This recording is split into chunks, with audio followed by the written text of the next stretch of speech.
Speaking of Hong Kong kung fu films, Yuen Biao is definitely an unavoidable hurdle. In terms of martial arts skills, he's not inferior to Sammo Hung. In terms of dedication, he's not inferior to Jackie Chan. Whenever the three acted together in a film, Yuen Biao always garnered the most female fans. But later, Jackie Chan became an international martial arts superstar. Sammo Hung became an influential figure in the film industry. Only Yuen Biao quietly disappeared from the audience's view. So what stories happened in Yuen Biao's life? Today, let's uncover the behind-the-scenes stories of Yuen Biao. Yuen Biao's birth name is Ha Ling Chun. He was born in 1957 in Hong Kong, China. He came from a wealthy family from a young age. In those days, children from wealthy families were rarely sent to opera troupes to learn acting, because at that time, opera performers were not respected. They were considered people of low social status. But because Yuen Biao's father loved watching opera, he often took the young Yuen Biao to watch opera. Over time, young Yuen Biao developed a strong interest in opera. Every time he watched an opera with his father, he would imitate the actors' movements, and he imitated them vividly, looking the part. Additionally, young Yuen Biao was quite mischievous and didn't like studying. His father couldn't manage him, so he simply sent him to Yu Jimyun's drama academy, to have him apprenticed under Yu Jim Yuen to learn Peking opera. Didn't like studying, huh? My dad tried to manage me, but couldn't handle me. He said, just send him in there.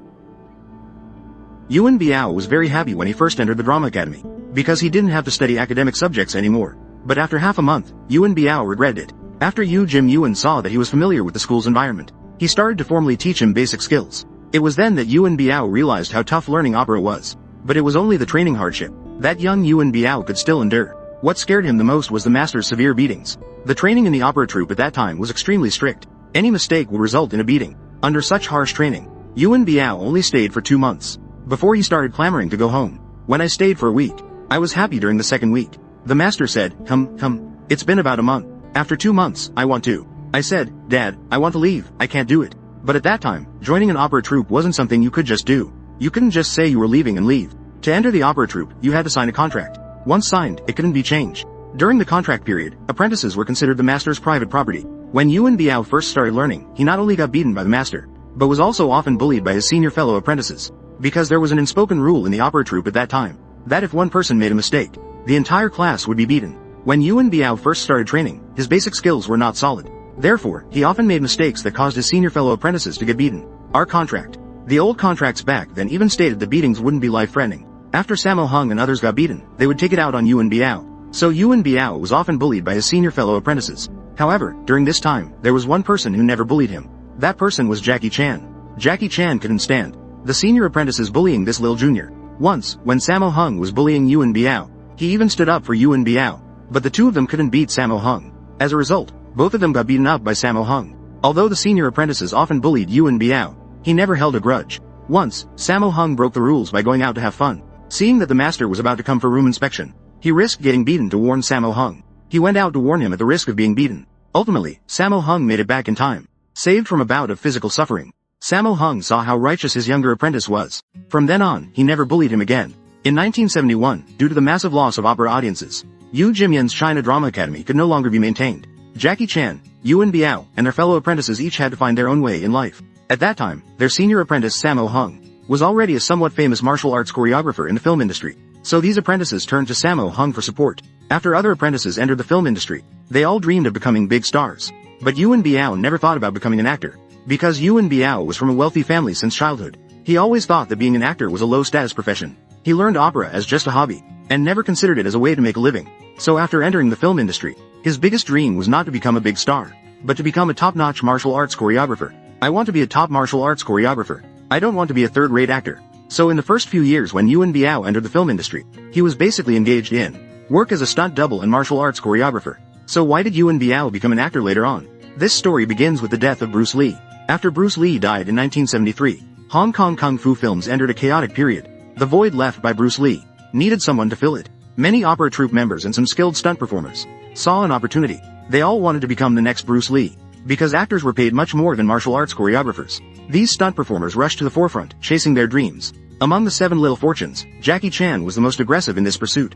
After Bruce Lee's death, film company bosses everywhere started scouting for talent. They also wanted to discover the next Bruce Lee. Among them, Lo Wei, who had the keen eye to recognize Bruce Lee's talent. He signed Jackie Chan. He wanted to make Jackie Chan famous using the same method he used to promote Bruce Lee. However, while Lo Wei had an eye for talent, he lacked vision in filmmaking. The films he custom designed for Jackie Chan all flopped at the box office. Faced with failure, Lo Wei was unwilling to admit his lack of foresight in filmmaking. He believed that the poor box office performance of these films was due to Jackie Chan's martial arts skills not being good enough. A string of failures also caused Lo Wei to lose confidence in Jackie Chan. In 1978, just as Lo Wei was considering dropping Jackie Chan as a burden, Ng Si Yuen suddenly came to borrow him. After borrowing Jackie Chan, he filmed Snake in the Eagle's Shadow and Drunken Master. These two films became instant hits after their release. Jackie Chan also became a well-known kung fu star. Meanwhile, Sammo Hung had firmly established himself in the film industry. At this time, he was not only a renowned martial arts choreographer, but also directed and acted in kung fu comedies. The Monk of the Three Virtues and Chun Mei Lu. This film is also credited as the beginning of kung fu comedies with comedic actors. The Black Dog Eats Stealthily. The Dog Brings Calamity Upon Itself. The 36 Stratagems. As Yuen Biao never wanted to be an actor, he continued to work as a martial arts choreographer.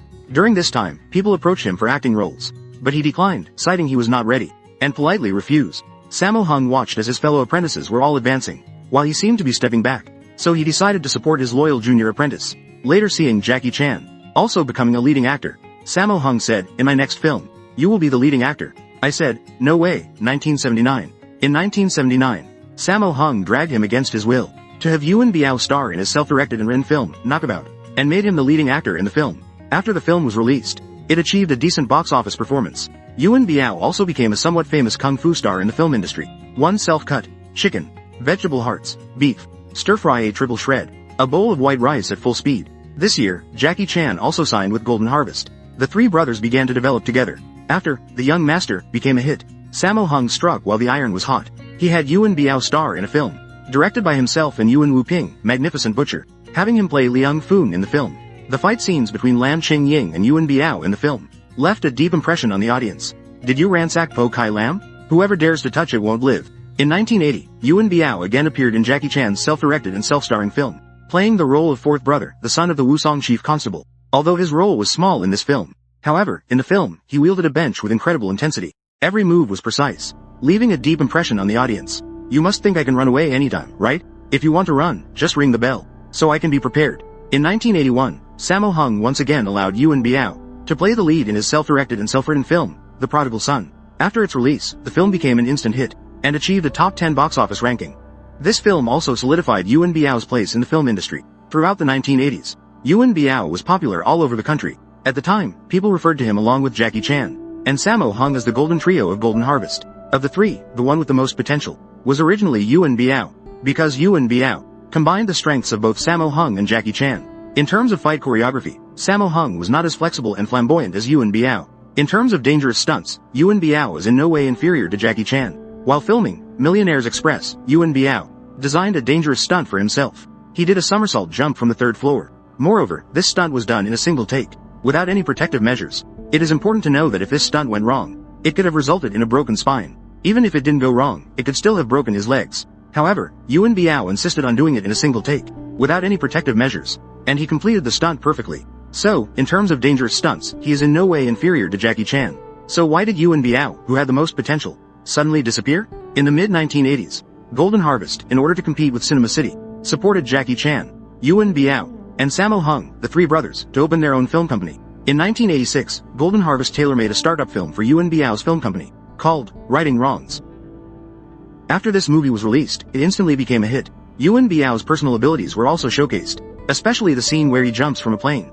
This segment was personally executed by Yuen Biao, and the shot didn't use any special effects. This jump also almost cost Yuen Biao his life. It was precisely because of this jump that many film companies extended olive branches to Yuen Biao, hoping to buy films featuring him. Faced with numerous offers, Yuen Biao considered starting his own company. The scene in Righting Wrongs was shot during that time. In the actual shoot, I was pulled over 4,000 feet in the air.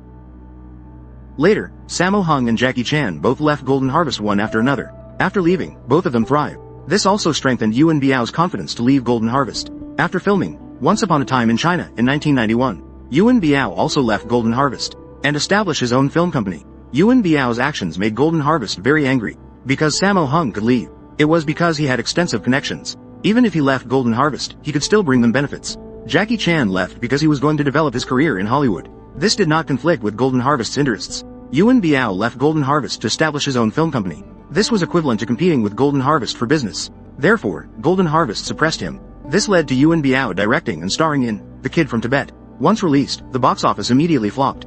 Due to the massive investment in this film, he ended up losing everything. His newly established company also collapsed as a result. Although Yuen Biao acted in several films afterwards, they failed to make any significant impact. This also led to his fame gradually declining. Ultimately, he faded from public view. The reason Yuen Biao has reached this point today is partly related to his background. Coming from a wealthy family, he doesn't need to worry about life's necessities. Therefore, he doesn't have to work as hard as Jackie Chan and Sammo Hung. As a result, after he had a fallout with Golden Harvest, he never took the initiative to reconcile with them. Moreover, he never intended to become an actor from the start. It was Sammo Hung who promoted him into a kung fu star. So, when it comes to acting, Yuen Biao is completely at ease with success, indifferent to failure, and naturally competitive. He lets things take their course. Well, that's the end of our show today. If you liked it, please follow us and we'll see you in the next episode.